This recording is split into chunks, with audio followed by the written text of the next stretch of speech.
안녕하세요. 언론협회 소속 연세대학교 유일 라디오 동아리 열의 엷은 소리 채널을 운영하고 있는 DJ 셀린입니다.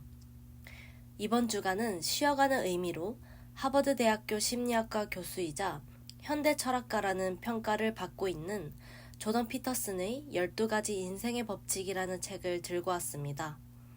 오늘 라디오의 부제는 스스로를 사랑하고 존중하는 법입니다. 한 번쯤은 들어보셨을 만한 베스트셀러 중 한 권이죠. 모두가 가장 중요하게 알아야 하는 것이 무엇인가? 라는 질문에 대한 조던 피터슨의 답변으로 이루어진 이 책은 인생의 가장 힘든 시기를 지나고 있을 때에도 견뎌내고 버틸 수 있는 힘을 주는 내용을 담고 있다고 말씀드리고 싶습니다. 바다와도 같이 넓고 거친 인생을 우리는 과연 어떻게 항해해 나가야 할까요? 오늘 이 책에서 함께 길을 찾아보았으면 좋겠습니다. 시작하기 전에 말러의 교향곡 5번 들려드리겠습니다. 여름에 쨍쨍한 날이든 비가 와서 흐린 날이든 모두 잘 어울리는 곡이라고 생각하는데요. 짧게 듣고 시작할게요.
네, 모두 잘 들으셨나요?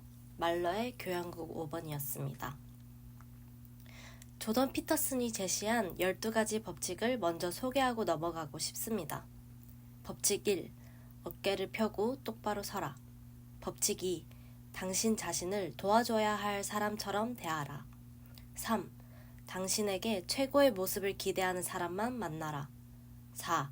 당신을 다른 사람과 비교하지 말고 오직 어제의 당신하고만 비교하라. 5. 아이를 제대로 키우고 싶다면 처벌을 망설이거나 피하지 말라. 6. 세상을 탓하기 전에 방부터 정리하라. 7. 쉬운 길이 아니라 의미 있는 길을 선택하라. 8. 언제나 진실만을 말하라. 적어도 거짓말은 하지 말라. 9. 다른 사람이 말할 때는 당신이 꼭 알아야 할 것을 들려줄 사람이라고 생각하라. 10. 분명하고 정확하게 말하라. 11. 아이들이 스케이트보드를 탈 때는 방해하지 말고 내버려 두어라. 12. 길에서 고양이와 마주치면 쓰다듬어 주어라. 조던 피터슨은 삶을 3가지 영역으로 구분합니다. 혼돈 영역, 질서 영역, 그리고 혼돈과 질서를 중재하는 영역으로 나누어집니다. 여기서 조던 피터슨은 혼돈과 질서를 중재하는 방법을 12가지로 나누어서 설명합니다. 그리고 이 12가지의 법칙은 결국 스스로를 아끼고 존중하여 발전시키는 태도를 강조하고 있습니다. 저는 12가지의 법칙 중 4번째 법칙이 가장 공감이 갔습니다. 4번째 법칙은 이렇게 말합니다. 당신을 다른 사람과 비교하지 말고 오직 어제의 당신하고만 비교하라. 4번째 법칙은 어떤 일을 해도 남과 자기 자신을 비교하지 말고 나 자신을 기준 삼아 계속 발전해 나가라고 조언하고 있습니다. 또한 발전하기 위해서 우리가 해야 할 일은 자기 자신을 되돌아보고 부족한 점을 조명하고 성찰하는 내면의 활동을 해야 한다고 강조합니다. 또한 목표를 분명히 하고 그것을 향해 걸어나가는 삶의 태도가 필요하다고 말합니다. 여러분은 이런 경험이 있나요? 같은 시험을 여러 번 낙제한다든가 원하는 만큼의 성적을 받지 못해서 속상한 경험이요. 처음에는 더 열심히 공부하면 점수가 올라갈 것이라고 믿었지만 격차를 좁히지 못하고 성적이 쉽게 오르지 않았을 수도 있습니다. 남들에 비해 내가 뒤처졌다는 불안한 마음 때문에 자존심은 많이 떨어지기도 합니다. 하지만 작가는 나 자신을 남과 비교하는 것을 멈추라고 합니다. 제가 이렇게 여러분에게 말하지 않아도 우리 모두 남과 비교하는 것은 독이 된다는 것을 마음으로 알고 있습니다. 그러면 어떻게 하는 것이 좋을까요? 책에서 자세한 지침을 알려주는 것은 아닙니다. 하지만 제가 나름의 방법을 생각해보자면 어제의 나보다 딱 한 걸음만 더, 어제의 성적보다 딱 5점만 더 올리자는 다짐을 하는 것입니다. 즉 우리는 우리 스스로를 기준으로 삼고 어제의 나를 타산지석 삼아 발전하기 위해 노력해야 합니다. 이 법칙을 읽으니 나를 돌아보고 나에게서 잘못을 찾아 고치는 자세가 중요하다는 것을 깨달았던 것 같습니다. 첫 번째 법칙은 어떠신가요? 첫 번째 법칙은 어깨를 펴고 똑바로 서라라고 말합니다. 작가는 자세를 바꾸는 것만으로 마음가짐을 바꿀 수 있다고 합니다. 사람은 경쟁에서 우승을 하거나 자세를 펴고 당당함을 유지할 때 뇌에서 분비되는 세로토닌이라는 화학물질의 수치가 높아져 자신감을 느낍니다. 또 옥토파민 수치가 감소되어 두려움이나 나약함을 느끼지 않는다고 합니다. 그러므로 작가는 패배감이 들더라도 어깨를 똑바로 펴고 걸으면 몸에서 세로토닌이 분비되어 자존감을 다시 얻을 수 있다고 말합니다. 너무 당연하게도 명상이나 정신을 수련할 때 혹은 기도를 할 때 우리는 자세를 바로 고쳐 앉죠. 올바른 자세는 몸과 마음에 긍정적 영향을 미칩니다. 모두 지금 하고 있는 자세를 점검해보는 것은 어떨까요? 12가지의 인생 법칙에선 자기 자신을 아끼지 않고 삶을 중요하게 생각하지 않는 사람들의 모습을 나열하며 이렇게 살아선 안 된다는 것을 강조하고 있습니다. 현대인들은 재능을 발달시키는 것에는 능숙하지만 정작 자기 자신의 내면을 성장시키고 자신의 신념과 사상을 기르는 것은 점점 등한시되고 있는 것 같습니다. 어쩌면 쓸모있는 기술만이 살아남는 경쟁적인 4차 산업 시대에서 인간이 살아남기 위해 선택한 생존 전략일지도 모릅니다. 하지만 이 책은 자기 자신을 성찰하고 발전시키는 것의 중요성을 사람들에게 강조합니다. 책에서 소개한 법칙을 제가 저의 방식대로 해석해 보았듯이 스스로에게 잘 적용시킨다면 우리 앞의 혼돈을 헤쳐나갈 수 있는 내면의 힘을 기를 수 있다는 생각이 듭니다. 세 번째 법칙은 우리에게 최고의 모습을 하는 사람을 만나라고 합니다. 과연 우리에게 최고의 모습을 기대한 사람이 누구일까요? 저는 자기 자신이라는 생각이 듭니다. 우리는 결국 앞서 나가고 멋지고 자신감 넘치는 근사하고 행복한 스스로를 상상하고 있기 때문에 현재의 모습이 뒤처졌다고, 멋지지 않다고, 자신감이 부족하다고 느끼는 것 같습니다. 스스로에게 채찍질을 하지만 정작 그 후에 나를 꼭 끌어안는, 존중하고 칭찬하는 일에는 소홀하지 않나요? 예전 TV 프로그램에서 오은영 박사님이 하신 말씀이 기억납니다. 부모가 자식을 엄하게 혼나고 나면 그 후엔 꼭 자녀를 꼭 끌어안아주고 여전히 자녀를 진심으로 사랑하고 있음을 보여주어야 한다고 말합니다. 우리는 결국 우리 자신과 가장 오랜 시간을 보내기에 스스로를 한껏 아껴주는 태도가 필요한 것 같습니다. 법칙 3은 자신이 스스로에게 가장 큰 조력자가 될 수 있음을 보여줍니다. 더 나아가 법칙 9는 다른 사람이 말할 때는 당신이 꼭 알아야 할 것을 들려줄 사람이라고 생각하라 라고 말합니다. 그렇다면 여기서 말하는 다른 사람이 누구일까요? 저자는 바로 자기 자신이라고 합니다. 자신의 목소리에 귀 기울이고 내가 내 삶의 무대의 주연이 될 때 혼돈을 그 누구보다도 쉽게 해결하여 질서를 되찾을 수 있다고 말합니다. 생각 없이 사는 사람은 혼돈에 빠지기 쉽습니다. 그래서 작가는 프로이트의 행동주의 심리학의 원칙에 따라 삶을 정비하고 삶에서의 이질적인 존재를 해결해 나가는 자세가 필요하다고 말합니다. 자신의 내면의 소리를 듣고 발전해온 사람은 남에게 도움을 줄 수도 있습니다.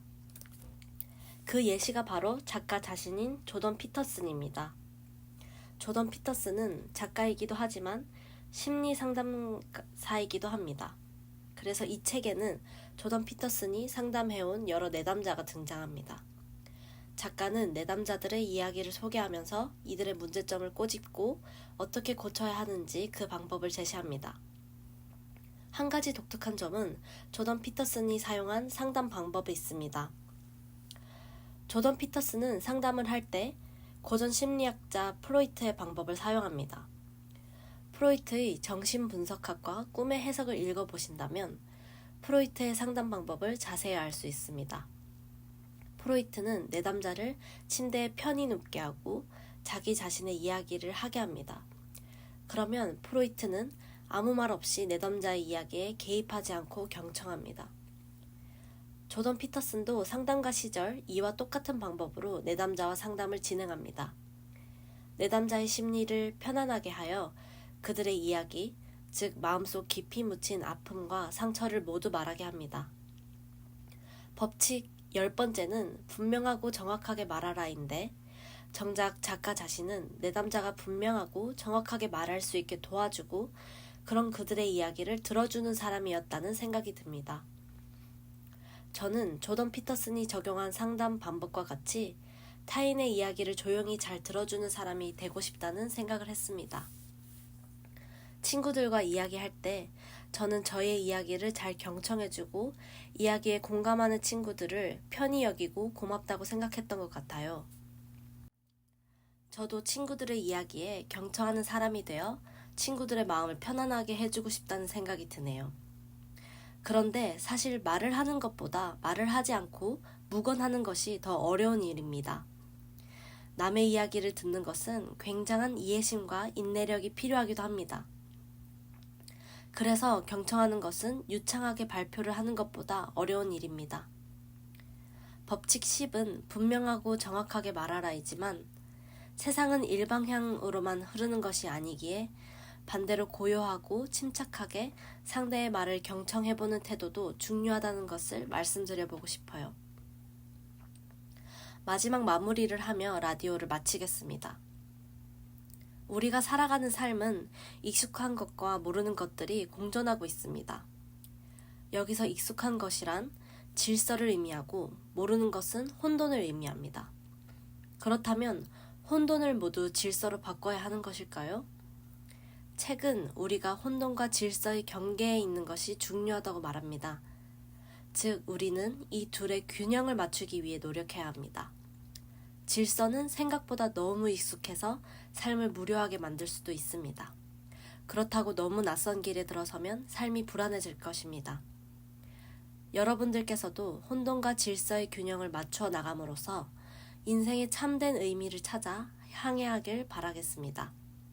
지금까지 DJ 셀린의 엷은 소리였습니다.